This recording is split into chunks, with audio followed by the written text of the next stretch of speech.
This time last year, I had just found out that I was pregnant. It's Sunday, June 18th, 9:40 p.m. Today was Father's Day, and yesterday we found out that I'm pregnant. We're here 1 year later, and I have a whole son. I carried my son, birthed my son, and I've been taking care of him now for the last 4 months. It has been surreal to think back on the last year of my life, thinking about life before pregnancy, thinking about life after pregnancy, going through the entire process, and now having had my son and being a mother. So I'm in this like very reflective place. I've been in this reflective place lately for the last month or so leading up to this like 1 year anniversary. And today I wanted to take some time to kind of reflect out loud on the last year. This time last year, I just found out, and there has a lot that has changed. Xander just came into the room to interrupt me because he heard me talking. What's up, buddy? I took that pregnancy test. I was not the first person to look at it. Baby daddy was the first person to look at the test. I peed on the stick and I went into the room and I faced it towards him and I showed it to him, and he just smiled really big and told me to go take another one. And when I looked at it, the lines were so bold and strong that I was like, go take another test for what? Like, this is very clearly positive. The rest of that day, we were just looking at each other like, I'm pregnant, you're about to be a dad, I'm about to be a mom. We were too stunned to speak. I know I was stunned, I was shocked. It was unexpected, but it was one of those things that like we had talked a lot about, that we had dreamed about. I've always wanted to be a mother, and I knew that one day I would be. I just wasn't quite prepared in that moment for motherhood to begin then, you know? The main thing was that it felt right. It felt like now was the time for me to embark on this journey of life, of motherhood. It felt like I had been blessed with this beautiful, awesome little being as a way to challenge myself and as a way to awaken myself in ways that I have been needing for quite a while. And even though I had always known that I wanted to be a mother, I had always envisioned myself as a mother. Quite frankly, I kind of fantasized about it, romanticized the idea. And when I got into like middle school, high school, it kind of freaked me out. Like, I remember seeing a birthing video and laughing and crying at the same time because it was this totally awesome, wild experience that I was witnessing. But it was also like, holy shit, what is that? So I remember having like conflicting feelings of like, that is totally awesome and something that I want to experience, but whoa, that is super intense and I don't know if I'm prepared for that.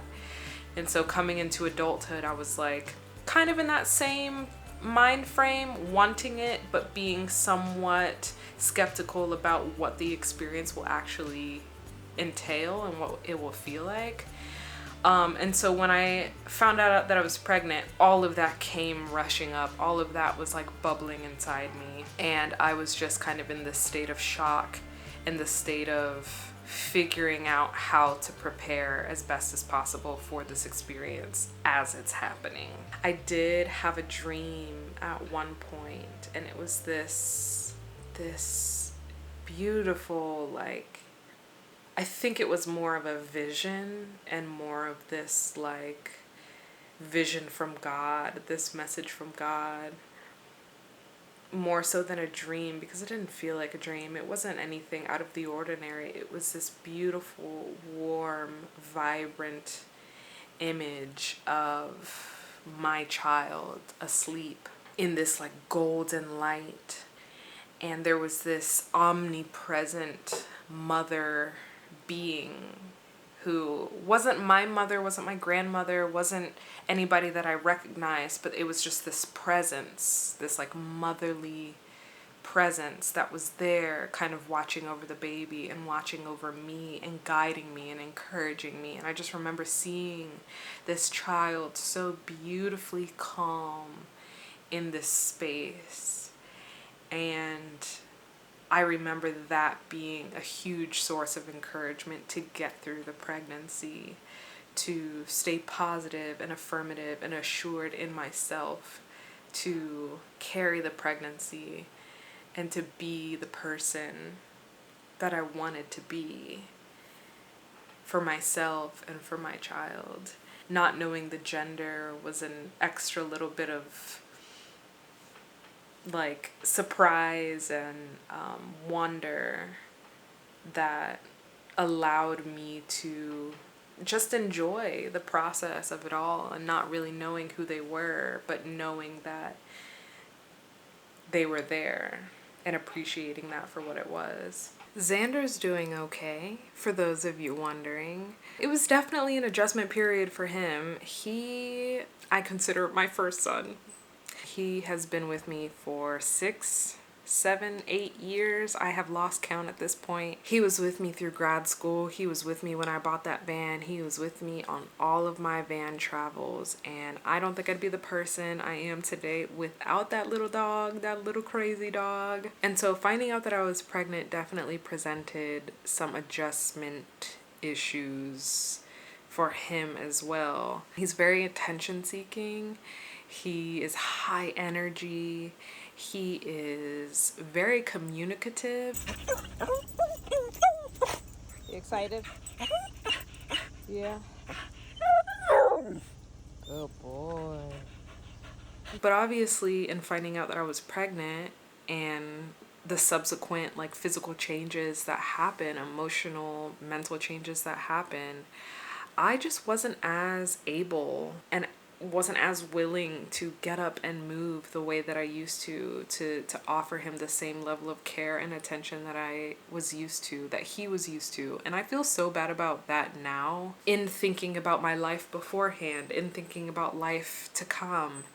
One of the things that became a point of struggle and a point of like pain for me was the fact that he was going through the adjustment period too. He was going to have to figure out how to live his life with a new human being in it, a human being that would require a lot from me.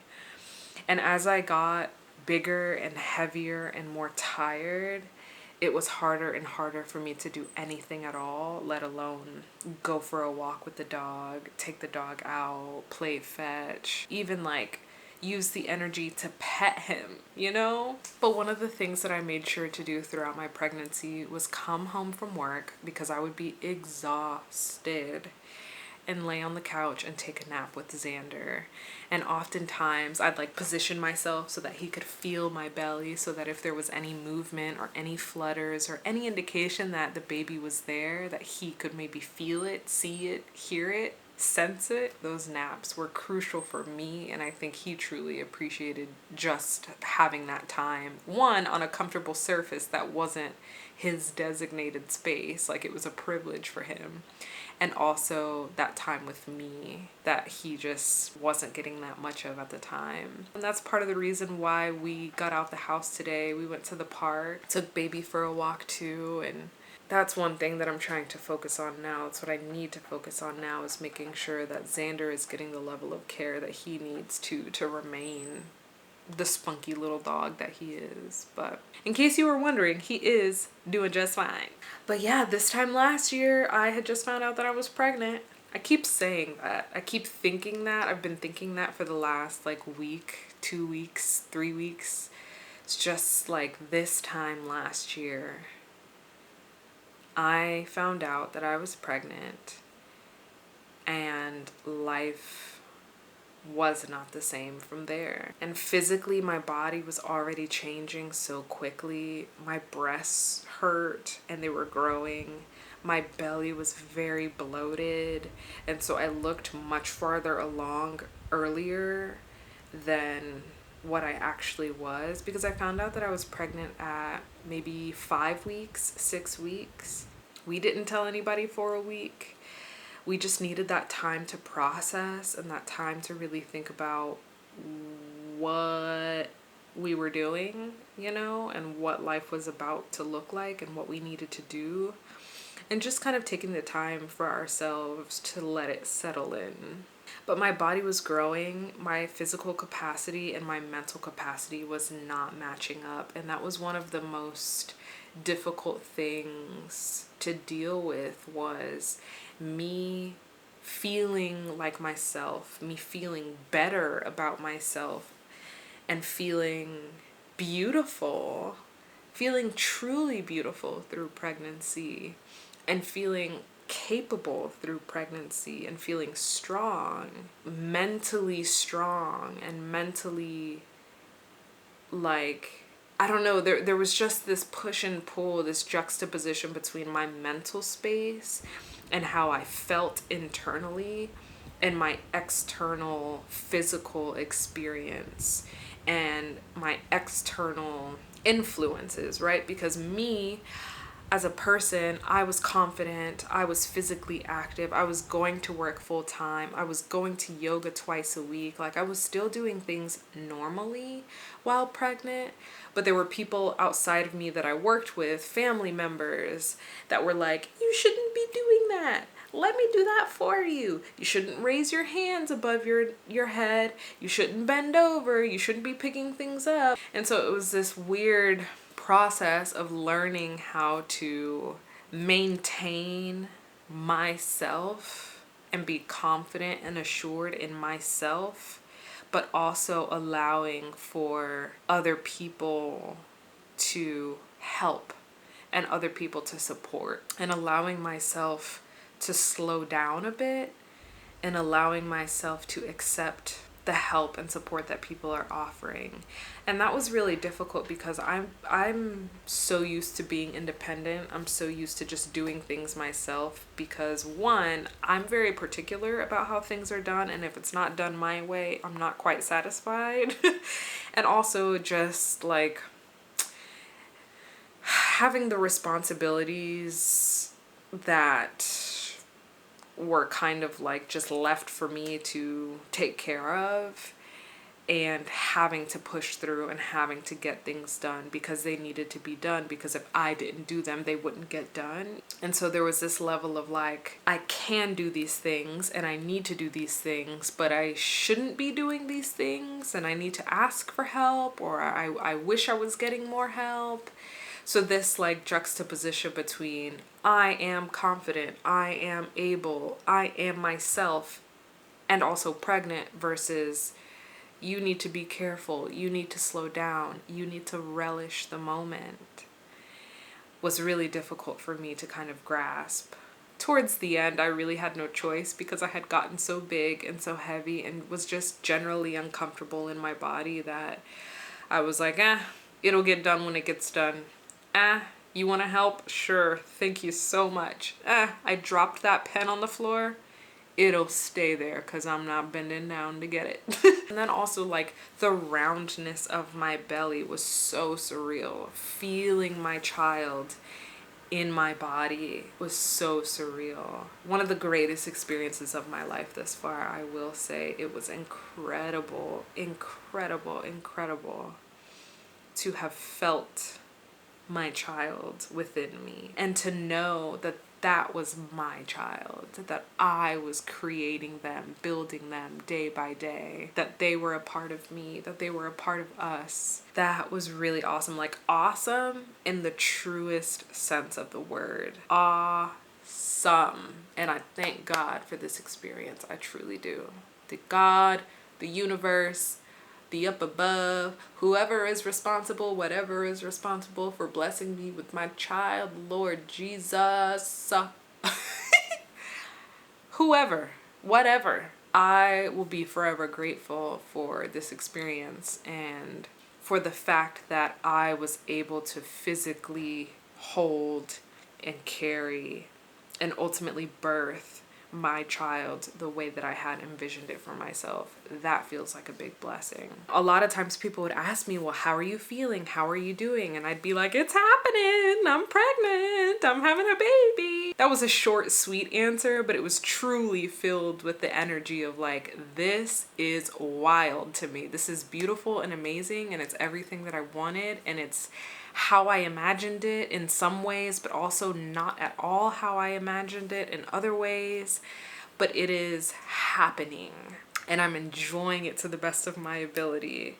And there was a lot of emotional undercurrents during the time that focused on me as a woman, me as a mother, me as a partner, me as a daughter, me as a human being who offers care to others. There's just this underlying current of change that really like created this fizz of emotion all the time. Fizz is how I imagine it. It's just like all these little bubbles popping at the same time of all these different emotions. And in becoming pregnant and growing this child of mine, I'm talking about you, son. I learned to set boundaries. I learned to set boundaries and to enforce those boundaries. Pause.